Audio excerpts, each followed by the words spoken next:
ನಮಸ್ತೆ. ಬೆಳಕು ನಕ್ಷತ್ರ ವ್ಲಾಗ್ಗೆ ಸ್ವಾಗತ. ನೀವೆಲ್ಲರೂ ಚೆನ್ನಾಗಿದ್ದೀರಾ ಅಲ್ವಾ? ನಾನಿವತ್ತಿನ ದಿನ ಮರದ ಗೆಣಸಿನ ರೆಸಿಪಿನ ಶೇರ್ ಮಾಡ್ತಾ ಇದ್ದೀನಿ. ಹೇಗೆ ಮಾಡೋದು ಅನ್ನೋದನ್ನು ನೋಡ್ಕೊಂಡು ಬರೋಣ.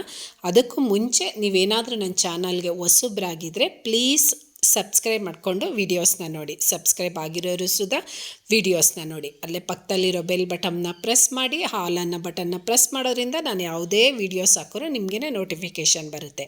ನಾನು ಇವತ್ತಿನ ದಿನ ಮರದ ಗೆಣಸು ಮಾಡೋದಕ್ಕೆ ಇಷ್ಟು ಸಾಮಗ್ರಿಗಳನ್ನ ಇಟ್ಕೊಂಡಿದ್ದೀನಿ. 3 ಈರುಳ್ಳಿ, 2 ಟೊಮೊಟೊ, ಒಂದು 5ರಿಂದ 6 ಹಸಿಮೆಣ್ಸಿನ್ಕಾಯಿ ಮತ್ತು ಇದೇನೇ ಮರದ ಗೆಣಸು ನೋಡಿ.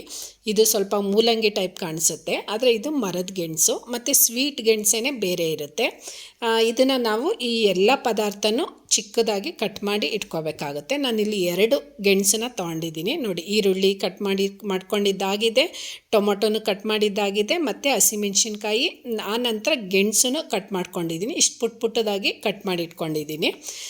ಹಸಿಮೆಣ್ಸಿನ್ಕಾಯಿನ ನೀವು ಚಿಕ್ಕದಾಗಾದ್ರೂ ಕಟ್ ಮಾಡ್ಕೋಬೋದು. ನಾನು ಈ ರೀತಿ ಕಟ್ ಮಾಡಿ ಇಟ್ಕೊಂಡಿದ್ದೀನಿ. ಈಗ ಗ್ಯಾಸ್ ಆನ್ ಮಾಡಿಕೊಂಡು ಅದಕ್ಕೊಂದು ಪಾತ್ರೆ ಇಟ್ಕೋಬೇಕಾಗುತ್ತೆ. ಆ ಪಾತ್ರೆಗೆ ನಾವು 1ರಿಂದ 1.5 ಸ್ಪೂನಷ್ಟು ಎಣ್ಣೆ ಹಾಕೋತಾ ಇದ್ದೀನಿ. ಆ ಎಣ್ಣೆ ಕಾದ ನಂತರ 1 ಟೀ ಸ್ಪೂನಷ್ಟು ಸಾಸಿವೆ ಹಾಕ್ಕೋಬೇಕಾಗತ್ತೆ. ಆ ಸಾಸಿವೆ ಸಿಡಿಯೋವರೆಗೂ ನಾವು ಕಾಯಬೇಕಾಗುತ್ತೆ. ಆ ಸಾಸಿವೆ ಸಿಡ್ದಿದ ನಂತರ ನಾನಿಲ್ಲಿ ಹಸಿಮೆಣ್ಸಿನ್ಕಾಯಿ ಹಾಕ್ಕೋತಾ ಇದ್ದೀನಿ. ಯಾಕಂದರೆ ಖಾರ ಇದ್ದರೆ ನೀವು ಒಂದು 3ರಿಂದ 4 ಹಾಕ್ಕೊಂಡ್ರೆ ಸಾಕಾಗುತ್ತೆ. ಇದು ಹಸಿಮೆಣ್ಸಿನ್ಕಾಯಿ ಖಾರ ಇಲ್ಲ, ಹಾಗಾಗಿ ಒಂದು 5ರಿಂದ 6 ಹಸಿಮೆಣ್ಸಿನ್ಕಾಯಿನ ತೊಗೊಂಡಿದ್ದೀನಿ. ಆನಂತರ ಕರಿಬೇವು, ನಂತರ 1ರಿಂದ 1.5 ಸ್ಪೂನಷ್ಟು ಕಡಲೆಬೇಳೆ ಹಾಕ್ಕೋಬೇಕಾಗತ್ತೆ. ಆ ಕಡಲೆಬೇಳೆ ಸ್ವಲ್ಪ ಕಲರ್ ಚೇಂಜ್ ಆಗೋವರೆಗೂ ನಾವು ಫ್ರೈ ಮಾಡ್ಕೋಬೇಕಾಗತ್ತೆ. ಉಸಿರೇ ಕಟ್ಬಿಡ್ತು ನೋಡಿ. ಫಾಸ್ಟಾಗಿ ಮಾತಾಡೋದಕ್ಕೂ ಆಗೋದಿಲ್ಲ, ನಿಲ್ಲಿಸೋದಕ್ಕೂ ಆಗೋಲ್ಲ, ಆ ರೀತಿ ಆಗಿಬಿಡುತ್ತೆ. ಈಗ ಕಡಲೆಬೇಳೆ ಗೋಲ್ಡನ್ ಕಲರ್ ಬರೋವರೆಗೂ ನಾವು ಹುರ್ಕೋಬೇಕಾಗುತ್ತೆ. ಆನಂತರ ಕಟ್ ಮಾಡಿ ಇಟ್ಕೊಂಡಿರುವಂತಹ ಈರುಳ್ಳಿನ ಆ್ಯಡ್ ಮಾಡ್ಕೋತಾ ಇದ್ದೀನಿ. ಆ ಈರುಳ್ಳಿನೂ ಅಷ್ಟೇ ಕಲರ್ ಚೇಂಜ್ ಆಗೋವರೆಗೂ ಫ್ರೈ ಮಾಡ್ಕೋಬೇಕಾಗುತ್ತೆ. ಈಗೆಲ್ಲ ಚೆನ್ನಾಗಿ ಫ್ರೈ ಮಾಡ್ಕೋಬೇಕಾಗುತ್ತೆ. ನಾವು ಯಾವುದೇ ಖಾರ ಆಗಲಿ ಹಾಕೋತಾ ಇಲ್ಲ, ಹಸಿಮೆಣ್ಸಿನ್ಕಾಯಿನೇ ಖಾರ ಮೇಯ್ನಾಗಿರೋದು ಇದಕ್ಕೆ. ಆನಂತರ ಈಗ ಟೊಮೊಟೊ ಕಟ್ ಮಾಡಿ ಇಟ್ಕೊಂಡಿದ್ವಲ್ಲ, ಟೊಮೊಟೊನ ಆ್ಯಡ್ ಮಾಡ್ಕೋತಾ ಇದ್ದೀನಿ. ಇದಂತೂ ಒಂದು ಅರ್ಧ ನಿಮಿಷದಲ್ಲೇ ಸಾಫ್ಟ್ ಆಗುತ್ತೆ ಅಂತಲೇ ಅನ್ಬೋದು. ಟೊಮೊಟೊ ಬೇಗನೆ ಸಾಫ್ಟ್ ಆಗುತ್ತೆ. ನಂತರ ಒಂದು ಅರ್ಧ ಟೀ ಸ್ಪೂನಷ್ಟು ಅರಿಶಿನ ಆ್ಯಡ್ ಮಾಡ್ಕೋತಾ ಇದ್ದೀನಿ. ಅರಿಶಿನ ಹಾಕ್ಕೊಂಡಿದ್ದ ಮೇಲೂ ನಾವು ಸ್ವಲ್ಪ ಮಿಕ್ಸ್ ಮಾಡ್ಕೋಬೇಕಾಗುತ್ತೆ, ಎಲ್ಲ ಚೆನ್ನಾಗಿ ಮಿಕ್ಸ್ ಆಗಲಿ ಅನ್ನೋ ಕಾರಣಕ್ಕೆ. ಆನಂತರ ಗೆಣಸನ್ನ ಚಿಕ್ಕದಾಗಿ ಕಟ್ ಮಾಡಿ ಇಟ್ಕೊಂಡಿದ್ವಲ್ಲ, ಆ ಗೆಣಸನ್ನು ಆ್ಯಡ್ ಮಾಡಿಕೊಂಡು ಚೆನ್ನಾಗಿ ಫ್ರೈ ಮಾಡ್ಕೋಬೇಕು. 1 ನಿಮಿಷಗಳ ಕಾಲ ಫ್ರೈ ಮಾಡಿಕೊಂಡ್ರೆ ಸಾಕಾಗುತ್ತೆ. ಎಲ್ಲ ಚೆನ್ನಾಗಿ ಫ್ರೈ ಮಾಡ್ಕೋಬೇಕಾಗುತ್ತೆ. ನಂತರ ಈ ಮರದ ಗೆಣಸು ಕಟ್ ಮಾಡಬೇಕಾದ್ರೆ ಗಟ್ಟಿ ಅಂತ ಅನಿಸುತ್ತೆ, ನಾನು ಬೇಯುತ್ತಾ ಏನೋ ಅಂತ ಅಂದ್ಕೋತಾ ಇದ್ದೆ. ನಂತರ ನಾನಿಲ್ಲಿ 1 ಲೋಟದಷ್ಟು ನೀರು ಆ್ಯಡ್ ಮಾಡ್ಕೋತಾ ಇದ್ದೀನಿ, ಯಾಕಂದರೆ ಗೆಣಸು ಬೇಯಬೇಕಲ್ಲ, ಹಾಗಾಗಿ. ನಂತರ ರುಚಿಗೆ ತಕ್ಕಷ್ಟು ಉಪ್ಪು ಹಾಕ್ಕೋತಾ ಇದ್ದೀನಿ. ಅದು ನಿಧಾನವಾಗಿ ಬೇಯೋದಕ್ಕೆ ಬಿಡಬೇಕಾಗುತ್ತೆ. 1 ಲೋಟದಷ್ಟು ಅಂದರೆ ಎಲ್ಲ ಗೆಣಸು ಅಂದರೆ ಆ ಪದಾರ್ಥ ಮುಳುಗೋ ಥರ ಹಾಕ್ಕೊಂಡ್ರೆ ನೀರು ಸಾಕಾಗುತ್ತೆ. ಈಗ ಒಂದು ಪ್ಲೇಟ್ ಕ್ಲೋಸ್ ಮಾಡಿಕೊಂಡ್ರೆ ಅದು ನಿಧಾನವಾಗಿ ಬೇಯ್ತಾ ಇದೆ. ಈಗ ನೋಡಿ, ಆಲ್ಮೋಸ್ಟ್ ಎಷ್ಟು ನೀರು ಹಾಕಿದ್ವಿ ಎಲ್ಲ ಚೆನ್ನಾಗಿ ಡ್ರೈ ಆಗಿ ಎಲ್ಲ ಗೆಣಸೆಲ್ಲ ಸಾಫ್ಟ್ ಆಗುತ್ತೆ. ಸಾಫ್ಟಾಗಿ ಆಗಿದೆ ಅಂತಲೇ ಅನ್ಬೋದು. ಈ ಆಲೂಗೆಡ್ಡೆ ಸಾಫ್ಟ್ ಆಗಲ್ವ, ಅದೇ ರೀತಿ ಆಗುತ್ತೆ.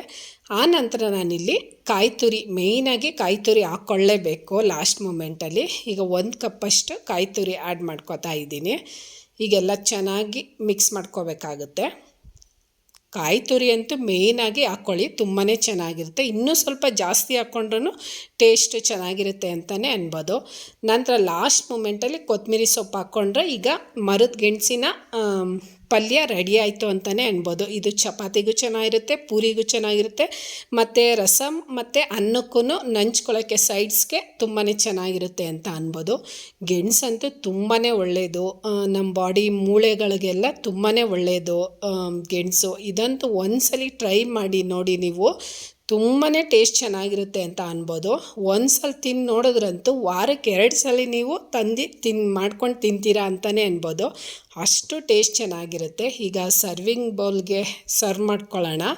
ನಾನು ಇದ್ರ ಕಾಂಬಿನೇಷನ್ ಆಗಿ ಚಪಾತಿ ಮಾಡ್ಕೊಂಡಿದ್ದೀನಿ. ಈಗ ಚಪಾತಿ ಜೊತೆ ತಿಂತಾ ಇದ್ರಂತೂ ಎಕ್ಸ್ಟ್ರಾ ಒಂದು ಚಪಾತಿ ಎಕ್ಸ್ಟ್ರಾನೇ ತಿಂತೀರಾ ಅಥವಾ 2 ಚಪಾತಿನೂ ತಿಂತೀರಾ ಅಂತಲೇ ಅನ್ಬೋದು. ಅಷ್ಟು ಟೇಸ್ಟ್ ಚೆನ್ನಾಗಿರುತ್ತೆ ಮಾತ್ರ. ಮರದ ಗೆಣಸಿನ ಪಲ್ಯನ ನೀವು ಟ್ರೈ ಮಾಡಿಬಿಟ್ಟು ಕಮೆಂಟ್ ಬಾಕ್ಸಲ್ಲಿ ತಿಳಿಸಿ ಹೇಗಾಗಿತ್ತು ಅನ್ನೋದನ್ನು ಕಮೆಂಟ್ ಮಾಡಿ. ಮತ್ತು ಇದ್ರ ಕಾಂಬಿನೇಷನ್ ಆಗಿ ಚಪಾತಿ ಮಾಡ್ಕೊಂಡಿದ್ರಾ ಅಥವಾ ಪೂರಿ ಮಾಡ್ಕೊಂಡಿದ್ರಾ ಅನ್ನೋದನ್ನು ತಿಳಿಸಿ. ಮತ್ತು ನಿಮ್ಮ ಕಡೆ ಯಾವ ರೀತಿ ಮರದ ಗೆಣಸಲ್ಲಿ ಬೇರೆ ಬೇರೆ ರೆಸಿಪಿ ಮಾಡ್ತೀರಾ ಅನ್ನೋದನ್ನು ತಿಳಿಸಿ. ಈಗ ಚಪಾತಿ ರೆಡಿಯಾಗಿದೆ. ಚಪಾತಿ ಜೊತೆ ನಾನು ಮರದ ಗೆಣಸಿನ ಪಲ್ಯನ ತಿನ್ನೋದಕ್ಕೆ ಹೊರಡ್ತಾ ಇದ್ದೀನಿ. ಅದಕ್ಕೂ ಮುಂಚೆ ನೀವೇನಾದರೂ ನನ್ನ ಚಾನಲ್ಗೆ ಹೊಸಬ್ರಾಗಿದೆ ಪ್ಲೀಸ್ ಸಬ್ಸ್ಕ್ರೈಬ್ ಮಾಡಿಕೊಂಡು ವೀಡಿಯೋಸ್ನ ನೋಡಿ. ಸಬ್ಸ್ಕ್ರೈಬ್ ಆಗಿರೋರು ಸುಧಾ ವೀಡಿಯೋಸ್ನ ನೋಡಿ. ಹಾಗೆ ಫ್ರೆಂಡ್ ಆ್ಯಂಡ್ ಫ್ಯಾಮಿಲಿಗೂ ಶೇರ್ ಮಾಡಿ. Thank you.